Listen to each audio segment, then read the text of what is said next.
The wacky world of MultimediaJay.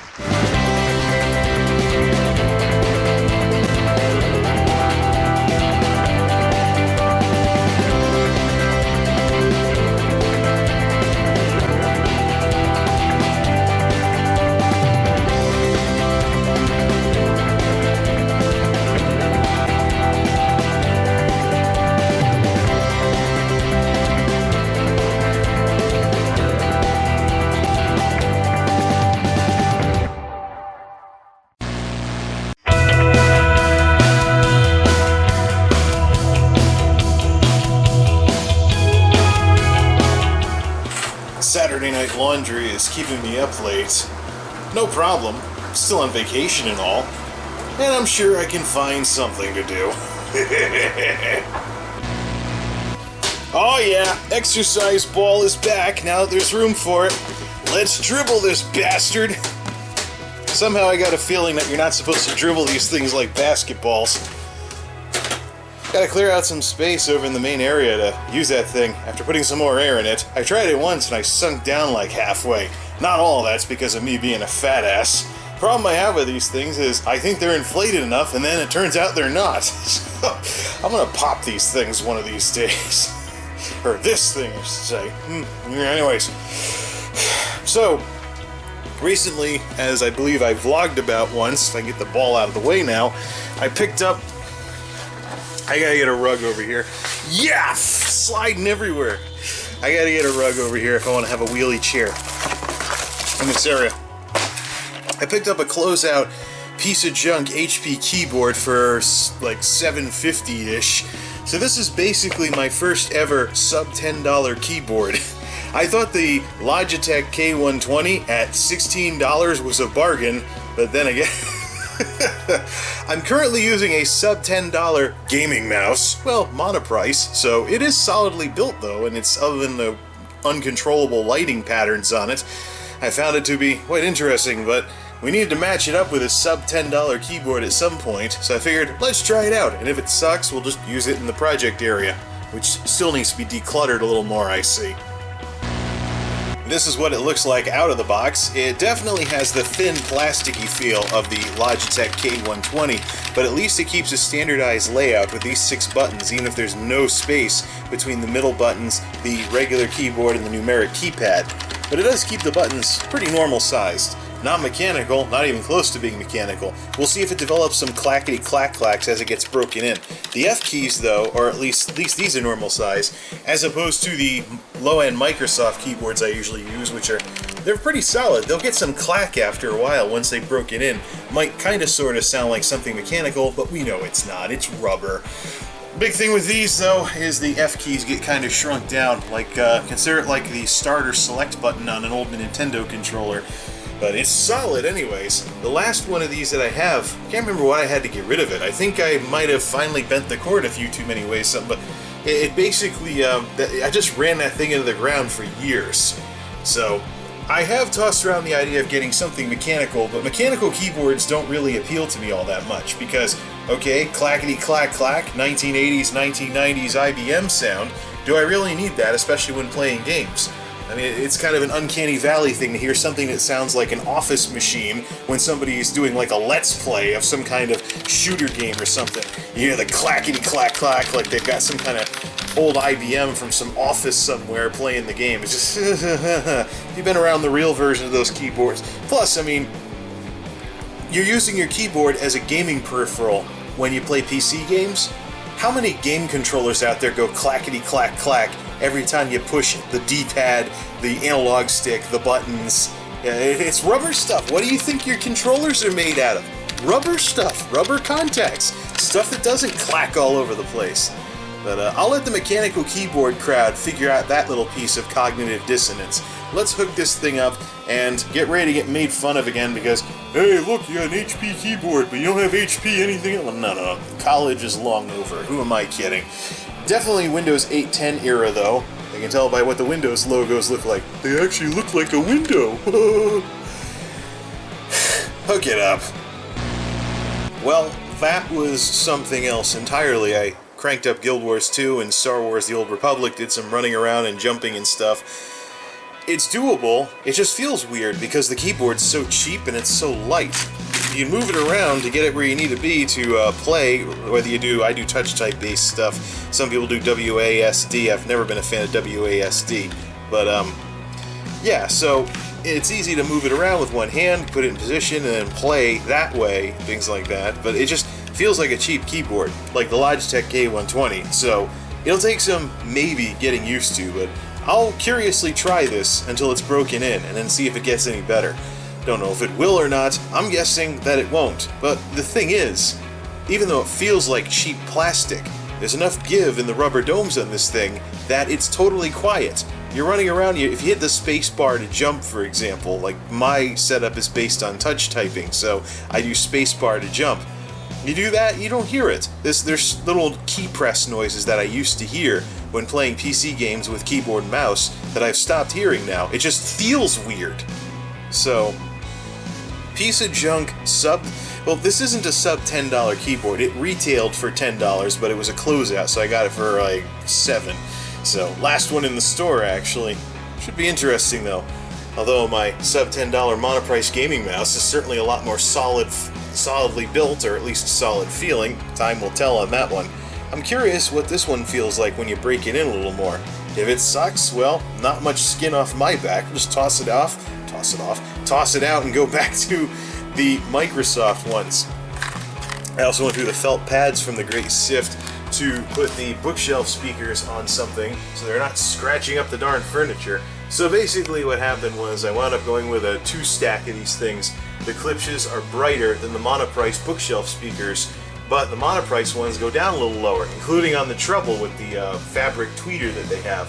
So what I did was, because both of these speakers are outside the impedance range of the AV receiver, I wired them up in series. So they're wired in series to solve the impedance problem, and they cover slightly different elements of the frequency range, so they solve the sound problem. And this, folks, is one big Winamp. This is Winamp in 1080p with 3 glares from the 3 lights I have on. I gotta turn those off. I usually go with soft whites for gaming, but I left those on because of... Howdy, folks. I left those on because of earlier. But I've been checking out some new music from Vibe Tracks from the YouTube audio library. These are the people that brought us Beat Your Competition. That electro, techno, something or another that sounds like Avicii. But they got some other stuff too. And let's check out some of this sound that we got nowadays. This one's kind of neat. It's kind of a cross between electronic stuff and dubstep. Not really a big dubstep fan, but if it sounds like a bleep, blop, blip, bloop 80s music, you could always go with that. Just needs enough blips, bleeps, and bloops.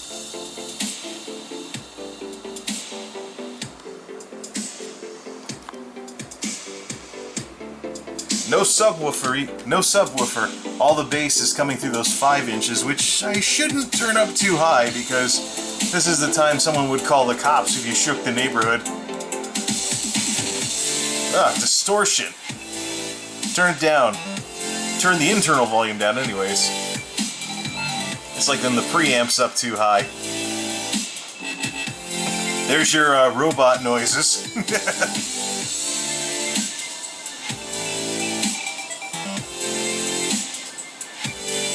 Definitely got enough bleeps and bloops.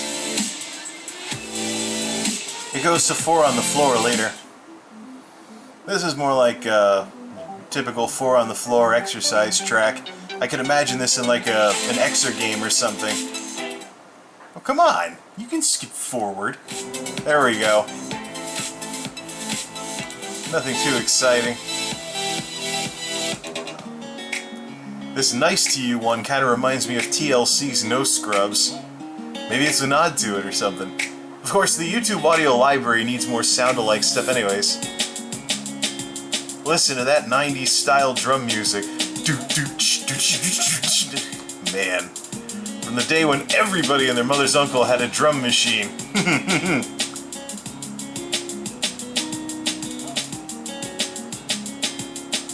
Problem is, those extra snare hits make it hard to use as background music for WWMJ. What's some of these other ones? Take You? Take You Home Tonight? Oh, is this going to be 4 on the floor?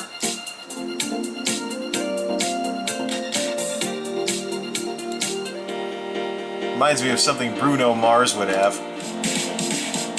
Come on, where's the actual, like, normal section? There we go. Oh yeah, all we need is someone to do auto-tune vocals. Undeniable. What's this?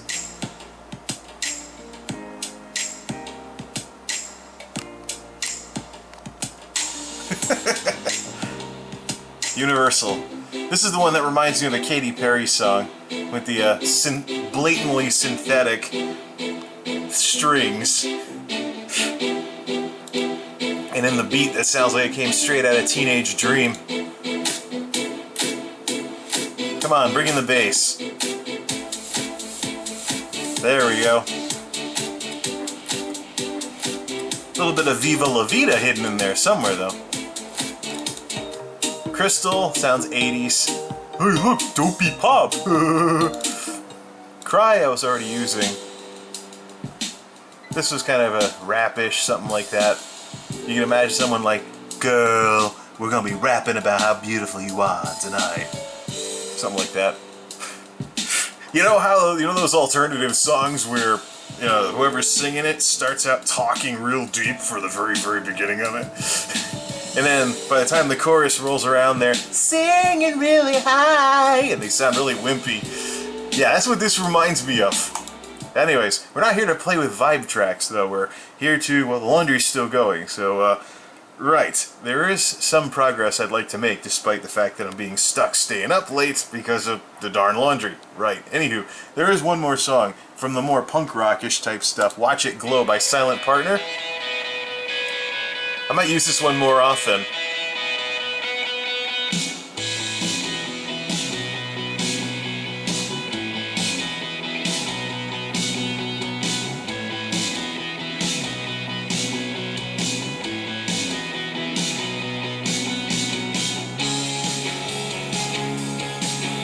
Something like that. Maybe I should do a blog entry where I find the videos people make of these songs, kind of like what I did with that Silent Partner special earlier. There we go. That's what I'm talking about right here in front of us. This is the Klipsch Pro Media 4.1s, the scratch and dent refurbs that I picked up in college, which was the only reason I was able to afford any Klipsch equipment in college. They still work too, very poorly, but they still do. And they're not anything too special, they're analog only. They basically run off of mini plugs. So I figured they'd probably be a good sound setup for the project area, although if I really wanted to, I could link the base between the main area's setup and this setup, since I do have about 32 feet of mini plug extension cables. Just have to rig everything up so that using a mini jack doesn't shut off the speakers because it assumes that it's headphones. So, if you were to buy a Pro Media set today, it would probably be the stripped-down stereo version of this, the Pro Media 2.1s. But Klipsch THX, it's got the black and orange veneer of various Klipsch speakers. I think the reference series had this at the time. It was basically a miniaturized professional system. You got your two ways going with the 3-inch woofer, but the woofer is not an inverted dust cap on this one. So, still rubberish around the edges, so cool, no foam, and then a metal tweeter on top. Some people criticize these because of their PA-style design, that they got a little too bright when used on a computer desk. The ones that are bent downward were actually my two rear channels when I was in college. The way I got those to work is I would actually shove these between the mattress and the bed using this Y thingy on the bottom. Ooh, the rubber grommets have moved over the years. Ain't that something? That's quite alright, because we can get new grommets for them now. But that's what I used to do, is put them on top, the bedpost would go through, the pressure from the mattress would push them forward, and the metal would make sure that unless someone took a swing at them, that they always stayed on top of the bed. And it looks like one of them took a few too many falls with the grill kind of screwing up and things like that.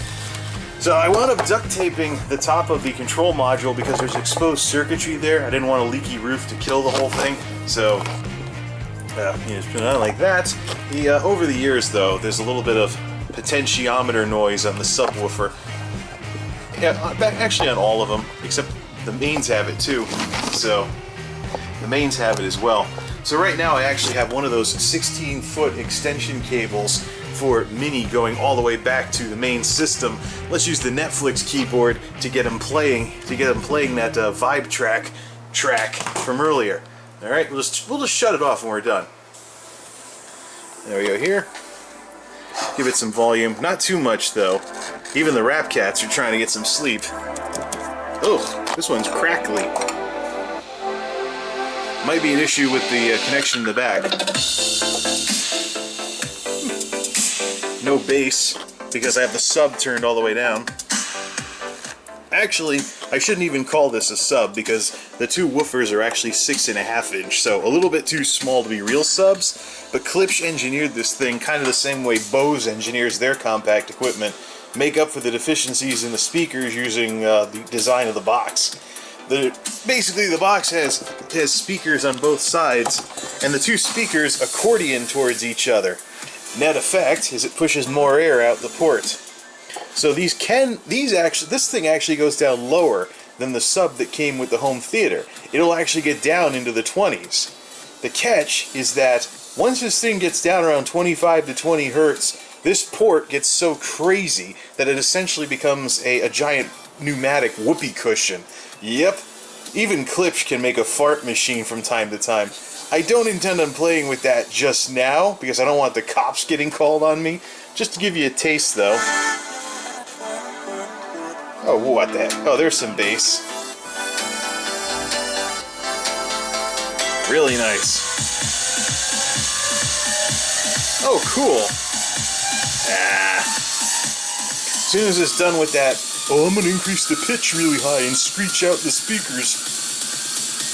I don't get why electronic music does this so much.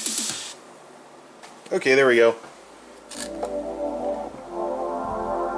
Very well tuned. If you keep the bass neutral, you can't even tell that you have a subwoofer.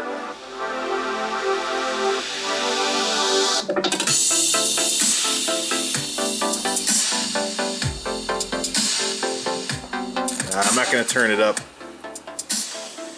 Not going to turn it up. Plus, I don't want to inspire the rap cats to crank their crank their system.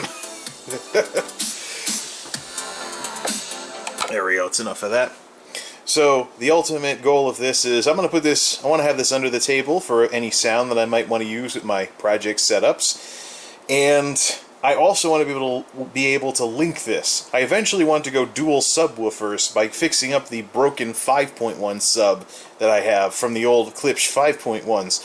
I think I can rewire that as a passive, then check the impedance of that versus the impedance of the existing subwoofer versus the impedance range of the receiver on the LFE channel, and I'm probably going to end up hooking the subs up in parallel. I don't need a lot of wattage or a lot of bass, but it'd be nice to spread out the non-directional stuff to rumble things a bit better when watching movies. Or, best case scenario, have the option of one sub in the front or both subs. Sub number 2, I want to try and hide somewhere behind the couch or in that corner by the lamp.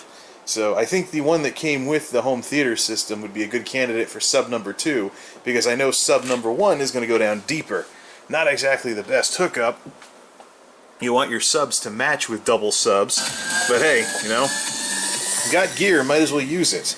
Maybe when I blow the woofer I can try something fancier. But I mean, this thing's over 10 years old and it's still chugging along. Is it repeating the same? Yeah, it is playing the same song. That's enough. So, it's nice that these things are out of retirement. Because they're not a 5.1 system, though, I can't use them as a main system ever again. Basically, stereo plus. Right now, I mean, these aren't even hooked up. The other catch to these is that they use minis. That's where the scratchy sound was coming from earlier. They use mini jacks. Rubbish. The 5.1 and the Ultra 5.1 that came out after this used actual standardized connectors for the SAT speakers. It's ridiculous. What was Klipsch thinking? Dragging their brand name through the mud. They're not known for this garbage. What I should probably do, though, is scrape what's left of these rubber grommets off, get some foam grommets instead, get another value pack from Walmart so they don't scratch any furniture.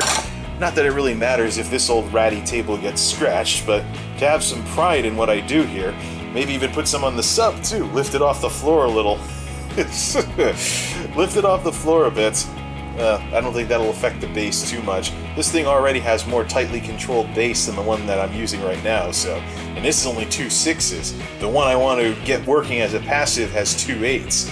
So, that should be interesting. They're also wired accordion style too, so they'll push stuff through a port just like this one does. Fun stuff. It'd be nice to...